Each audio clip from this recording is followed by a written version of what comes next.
Hello everyone, and welcome back. While I work on some other videos, here's a quick run for you. In the same way that I did the gunner, scout, driller, and engineer brains in the past, I'm going to do the same thing again, but using the new weapons. So we'll start today with the hurricane brain, mainly because it rolls off the tongue better than plasma brain or goop brain. Oh, actually, it's a good one. I'll have to do that next. But without further ado, let's go ahead and get started. So a pretty simple hurricane build. Damage, armor break, rate of fire, weak point damage, napalm with overtuned feed mechanism, and then on the revolver taking volatile bullets, accuracy, ammo, weak point, damage, and accuracy again with volatile bullets. Alright, Hurricane. Now this weapon really hasn't shifted in power too much since it came out. It's been nerfed a couple of times in a couple different areas, but the quantity of those nerfs has been greatly exaggerated, or I suppose the weight of them.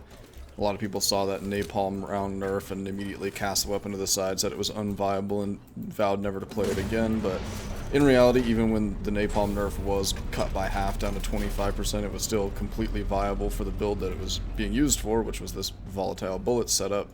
And now it's even been rolled back to 33%, making it pretty much indistinguishably similar to how strong it used to be.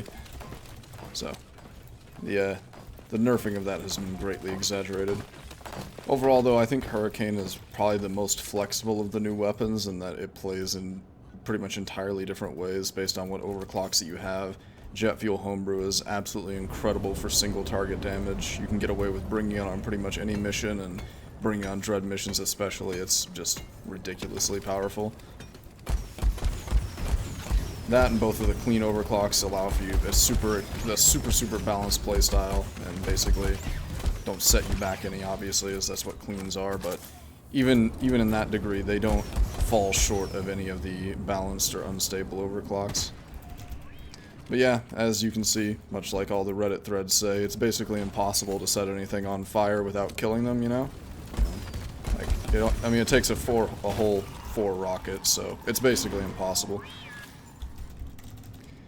Hurricane has definitely claimed a special place in my heart just because of to the great degree that people cast it to the side. Still get comments to this day saying it's not viable after the napalm nerf.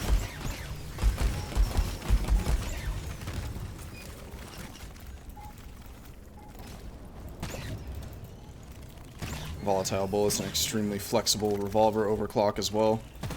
Able to still one-shot Mactera, even with the overclock, reducing the damage. At least most of the ways that I run it, aside from the single target damage jet fuel build, is you can go for a very long time with the amount of ammo that you start with. It's not as immediately hungry as some other builds for the weapon, or builds for other gunner weapons. They could see you needing a resupply before you even get very far at all into a mission.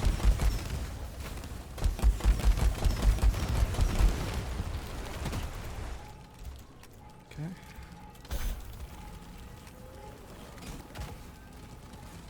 Hoping for Cursite Praetorians here.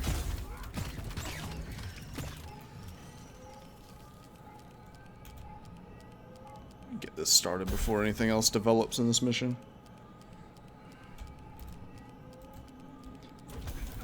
But a couple more playstyles that I'd like to talk about for Hurricane is Mine Layer and Plasma Burster missiles. And Mine Layer is a lot better than a lot of people give it credit for. Plasma missiles, unfortunately, are pretty weak in the current balancing of the game due to a reflexive nerf from the experimental portion. So that's very unfortunate. But they do have a bit of a tweak about them in that on Escort they instantly kill the rocks, the flying rocks that the Heartstone summons, which I'm almost certain is a bug. But as it still remains in the game at this point, I'm going to consider it a feature, and that I would go so far as to consider taking Plasma Bursters on an Escort as gunner, just because of that phase alone being one of the most problematic portions of any Escort. So having a get out of jail free card for that is incredibly valuable.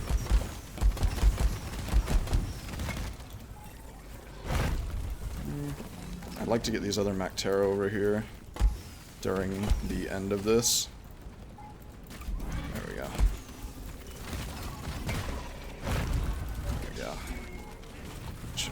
of them. Cool. Rebuilding that stockpile of mineral cores. I have enough rounds to finish at least one of these. This is going to be a pretty big fight, though. Go ahead and try to leave the legs that are over by the zip line for last. Hopefully we'll be able to find some up above as well. That is a lot of Trijaws.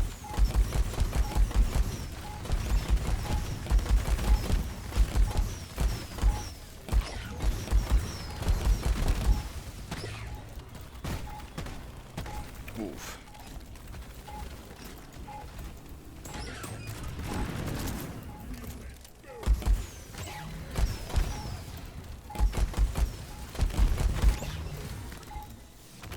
Okay. That should be that mule's spawns dealt with. Maybe not.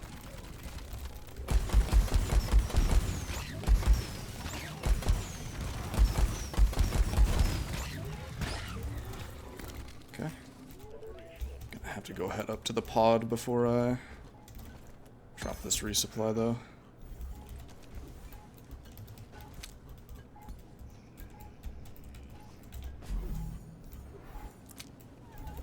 I feel like I've missed most of the natural nitra in this cave, but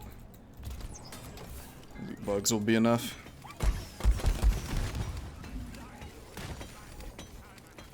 Remember to swing back through that pit when we get done. Alright, good. Get the snowstorm out of the way now.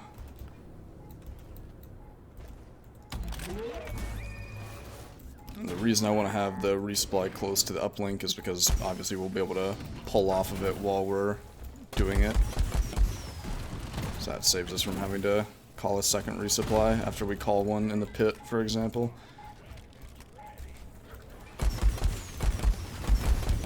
Not the best speed strategy, but it's certainly more efficient, or thrifty with ammo. If I'd found just a little bit more nitro, I probably would have just gone ahead and dropped one in the pit, saved myself the time, but double warning, I like to play on the safe side.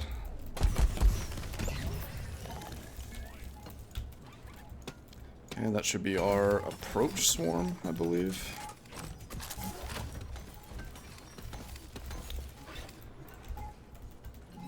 One more leg. Always want to look for legs that were pre-pulled by the terrain, because one of the legs surrounding each mini mule is what's going to cause your swarm. So, or one of your swarms. So you want to avoid as many of those as possible. That was extremely nasty. Thought I could DPS, at least one, out DPS one of those Trijaws. Turns out I beat neither of them. Whoops. Not gonna wait on this. Oops. There we go.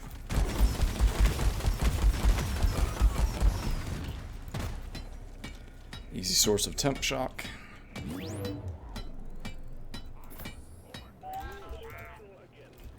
gonna go ahead and get this Bulu real quick.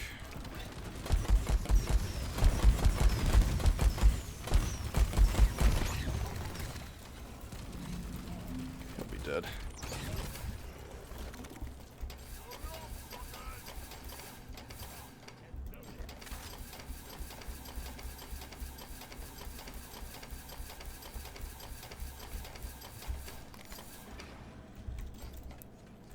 Okay. This gathered up. Try to comb around for Bulus real quick.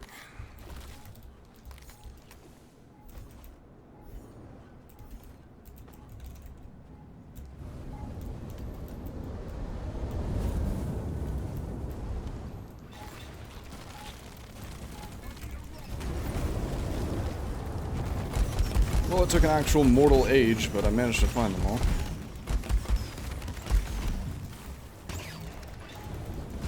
Atrocious. Alright, at least we're ready to go now. I also found every piece of nitra in the universe, so that's a plus. Go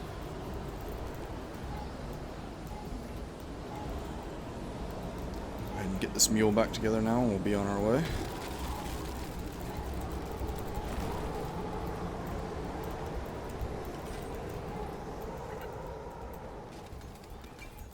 There's a leg up in the wall somewhere. There it is. Boss, could you just drop that through the floor? I'll never forgive you for this. Oh my god.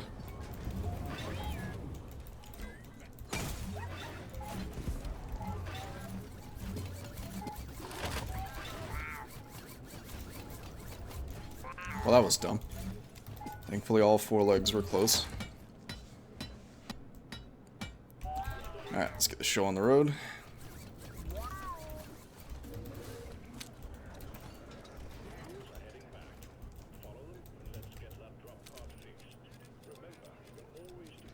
Always like to pull the blocks opposite of the uplink sooner so that I can cover the uplink more effectively with shields while also keeping as much of the resupply in as possible.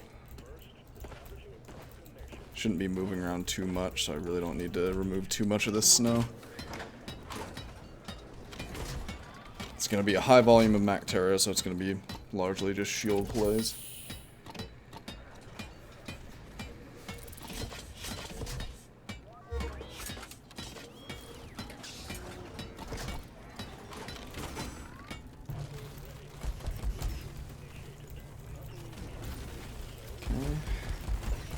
Wasn't even an uplink spawn, so this is going to be pretty rough for a minute.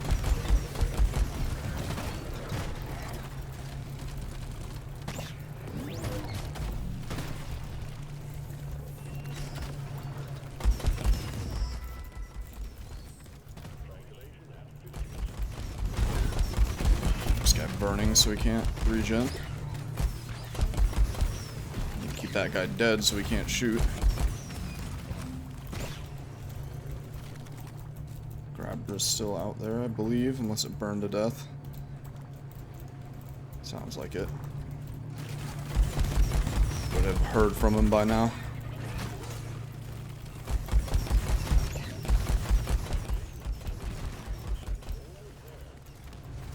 Oh, I thought that was high enough. Show me not to be so cocksure around Trijaws, I guess.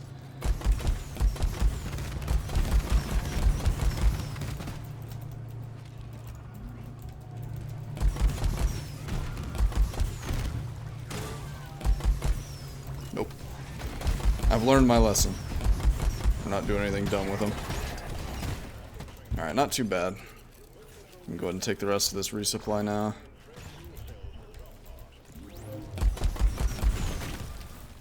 Ah, damn.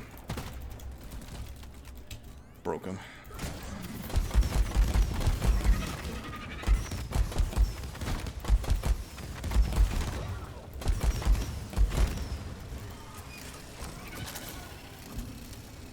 Okay, that's a little nasty, not gonna lie. We have a heat vent down here at least.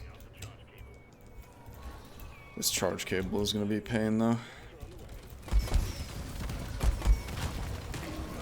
Shouldn't have to tunnel too much though. I can jump it straight up to here.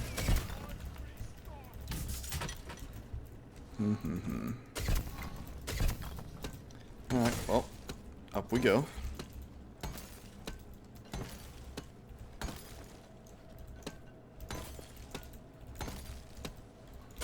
That was not bad at all. Back to our thing. This is a really nasty location though. It'll be nice since it's Mactera, so we'll have a little bit of head cover, but overall, I'm not a fan of this location at all. At least I might be able to land clusters on them with all these walls around, so silver lining, I guess.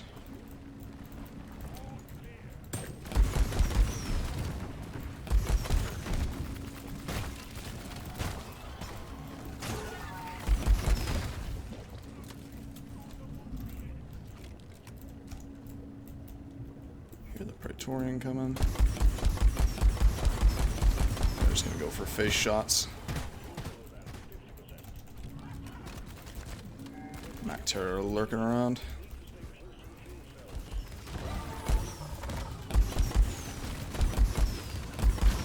Praetorian gas was doing a great job blocking my vision at least.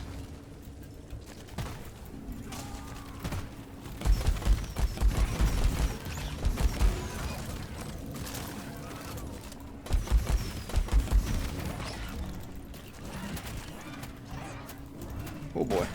Okay. I'm not gonna play with these slashers anymore.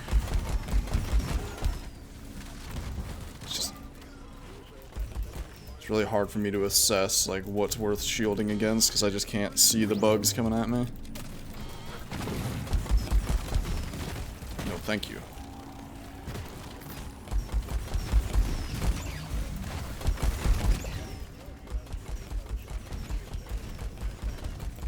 It's gonna get a little nasty.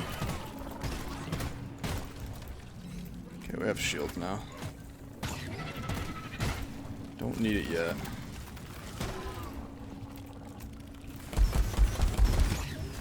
Still got that shot off.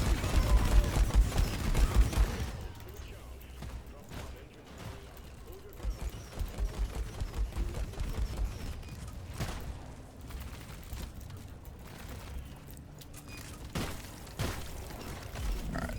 This is my cue to leave the pit.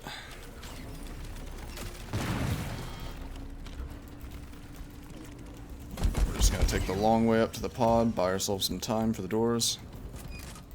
There's a lot of Tri-Jaws. Start putting rockets in the air before I can even see them.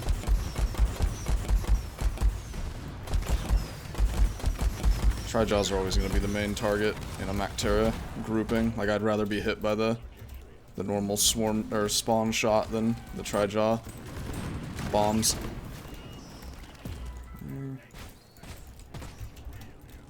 Very nice. Bulldog is just such a reliable secondary. I love it.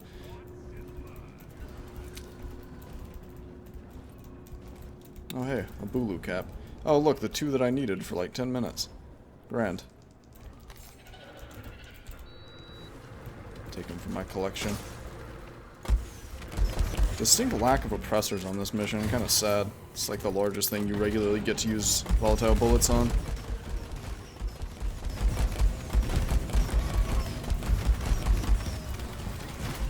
Nine-second shields, just throw those as soon as doors open. Or I should say 10 seconds before doors open. Alright, well, that's about that.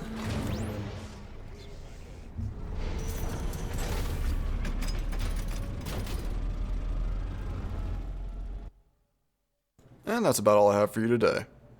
I'm going to intersperse the main Hazard 5 guide series with these brain videos, probably do Sludge Pump next, but as far as where it's going to fall in queue with other videos, that remains to be seen. Also working on something even smaller and more bite-sized that I'll probably have out in the next couple of days. So if you haven't already, go ahead and subscribe if you'd like to see any of that. If you'd like to catch me live, I do stream over on Twitch. If you'd like to talk to me about how nerfed into unviability the Hurricane is, or any of my community members, you can find us over on Discord. And as always, thank you for watching, and have a nice day.